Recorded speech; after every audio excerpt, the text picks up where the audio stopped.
Hello दोस्तों, हम यहाँ पर ट्रिग्नोमेट्री टेबल स्टार्ट करने जा रहे हैं। जो आपको नहीं आता है आप बिल्कुल आसानी से सीख सकते हैं। सबसे पहले यहाँ पर हमें जीरो से काउंटिंग शुरू करनी है। यहाँ पर हम जीरो लिख दिए। 1 1 2 3 4। अभी सबसे नीचे में भाग देना है 4 से हमें, तो हम ये सब 1 से हम 4 में भागा लगा रहे हैं, 2 से 4 में, 3 से 4 और 4 से 4 में। और अब हमें यहाँ पर सबके रूट कर देना है।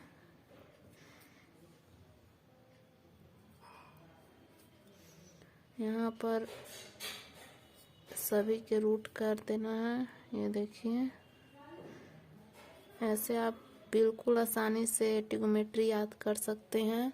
यह एक प्रोसेस है जो आप बिल्कुल आसानी से याद कर सकते हैं। अब हम 4 से 0 में भागा देंगे तो 0 ही आएगा, और 0 को हम रूट से बाहर निकालेंगे तो 0 ही हो जाएगा।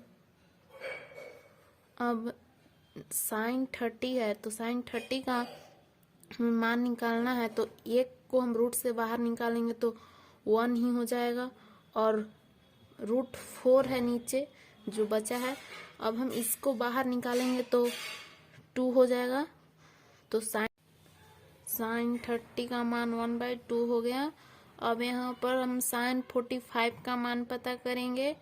तो सबसे पहले यहाँ पर जो है 2/4 है, इसे हम भागा लगाएंगे, 2 से काट देंगे, 2 से भागा लग जाएगा। ये यहाँ पर 1/2 हो गया। तो 1/2 को हमें, ये तो रूट में है, इसे हमें बाहर निकालना है, तो 1 को हम बाहर निकालेंगे तो 1 होगा, और यहाँ पर √2 ही बच जाएगा। इसीलिए साइन 45 का मान यहाँ पर हो जाएगा 1/√2।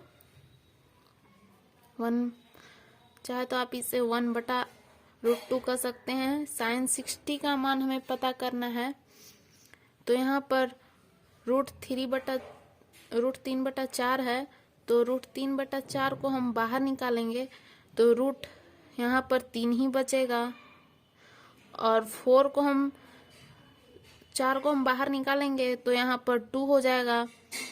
तो हम कह सकते हैं साइन 60 का मान होता है √3/2। अब हम साइन 90 में चलते हैं, तो ये 4 से 4 कट जाएगा एक बार में, और हम 1 को रूट से बाहर निकालेंगे तो यह 1 ही आएगा। और अब क्या करना है कि इसे उल्टा कर देना है। अब हम जो साइन का उल्टा कॉस उल्टा लिख देना है, यानी साइन 90 का मान 1 है तो कॉस 0 का मान यहाँ पर 1 होगा, और साइन 60 का मान √3/2 है, तो कॉस 30 का मान यहाँ पर हो जाएगा √3/2, और साइन 45 का मान है 1/√2, तो यहाँ पर कॉस 45 का मान हो जाएगा 1/√2, और साइन 30 का मान है 1/2, तो कॉस 60 का मान हो जाएगा 1/2। अब साइन 0 का मान है 0, तो कॉस 90 का मान हो जाएगा यहाँ पर 0। अब आप लोग जानते ही होंगे tan थीटा होता है साइन θ/cos थीटा, तो हम साइन θ/cos थीटा, तो हम साइन थीटा का मान रखकर और cos थीटा का मान रखकर हम tan थीटा का वैल्यू निकाल सकते हैं। तो यहाँ पर देखिए, हम 0/1 करेंगे तो ये 0 ही आएगा, क्योंकि अभी ही आप ऊपर देखे थे कि हम किसी भी अंक में 0 से भाग देते हैं तो 0 ही होता है। और अब यहाँ पर देखिए tan 30 का मान अब 1/1/2 है, तो हम यहाँ पर कह सकते हैं sin 30 है ना, तो यहाँ पर हम लिख देते हैं। आप लोग देखिए यहाँ पर है 1/2, यहाँ पर भागा 3/2 कर सकते हैं, क्योंकि हमें इसे भाग करना है। sin theta by cos theta हम लिख दिए भागा में। अब यहाँ पर 1/2 है, तो इसे हम ऊपर ले जाएंगे तो ये गुना में चला जाएगा। तो यहाँ पर रूट, यहाँ पर हम कर सकते हैं 1/2 1/2 गुने, यहाँ पर ऊपर जाएगा तो यहाँ पर 2 हो जाएगा, और यहाँ पर ये 3 हो जाएगा, तो 2 से 2 कैंसिल हो जाएगा, और यहाँ पर हम 1/3 आ जाएगा। तो हम कह सकते हैं tan 30 का मान होगा 1/3। अब हमें tan 45 का मान ज्ञात करना है, तो sin theta by cos theta, इसे आप बिल्कुल याद कर लीजिए। तो ये पूरा कट जाएगा, √2 कट जाएगा। हम अभी आपको दिखाते हैं कैसे कटेगा। देखिए यहाँ पर सबसे पहले आपको sin थीटा का मान है 1/√2 भागा 1/√2, cos थीटा का भी है, तो यहाँ पर हम 1/√2, फिर यहाँ पर हम गुना में कर देंगे, मल्टीप्लाई करेंगे, तो ये √2 ऊपर चल जाएगा और ये 1, तो ये कट जाएगा। तो sin थीटा और cos theta is equal to tan theta होता है, यानी tan थीटा 45 का मान आ गया है यहाँ पर 1। अब tan 60 का मान हमें ज्ञात करना है।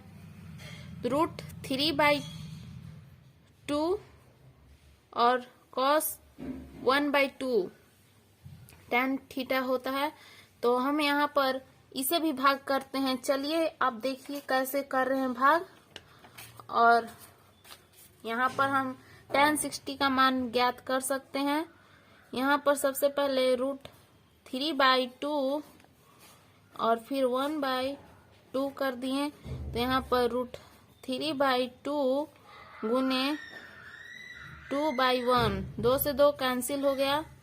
अब यहाँ पर √3 हो गया और /1 आ गया है, तो 1 हम नीचे नहीं लिखेंगे क्योंकि 1 का कोई वैल्यू ही नहीं होता है। तो यहाँ पर हम कह सकते हैं tan 60 का मान √3 हो जाएगा। इसी तरह हम करेंगे tan 90 का। तो देखिए sin theta is equal to cos theta है, तो sin थीटा 1 दिया है और cos थीटा दिया है 0। तो यहाँ पर हम यदि हम 1 में हम 0 से भागा लगाते हैं या किसी भी संख्या में हम 0 से भाग लगाते हैं तो उसका नॉट डिफाइंड होता है।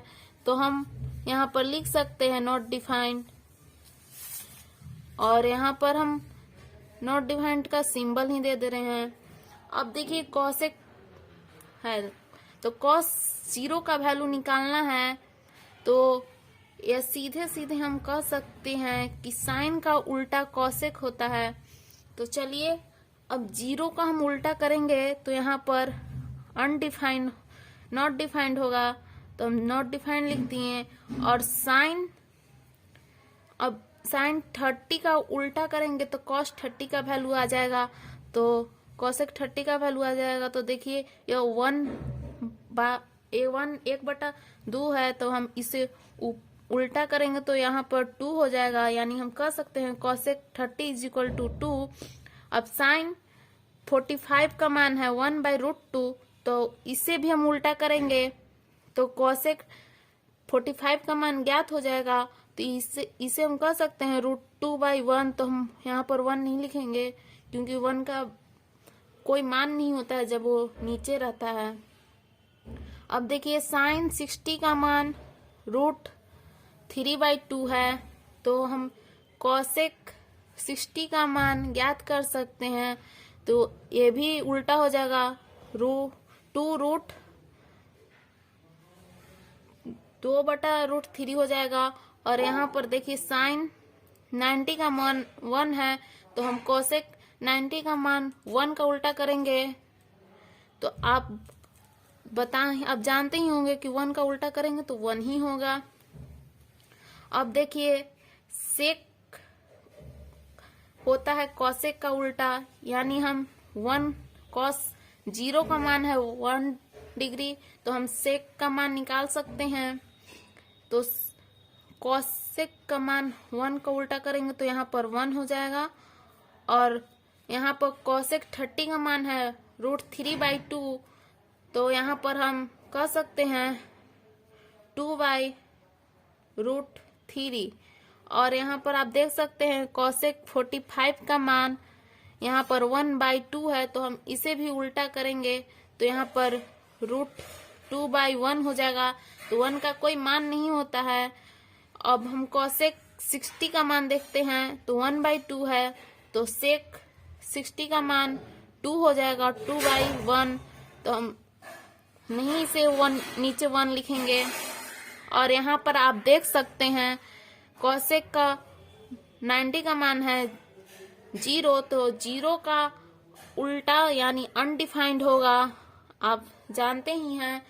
और यहाँ पर कॉट का उल्टा होता है tan, यानी हम यहाँ पर करेंगे तो यहाँ पर 0 का उल्टा करेंगे तो अनडिफाइंड होगा, चाहे तो आप इसे नॉट डिफाइंड भी कर सकते हैं।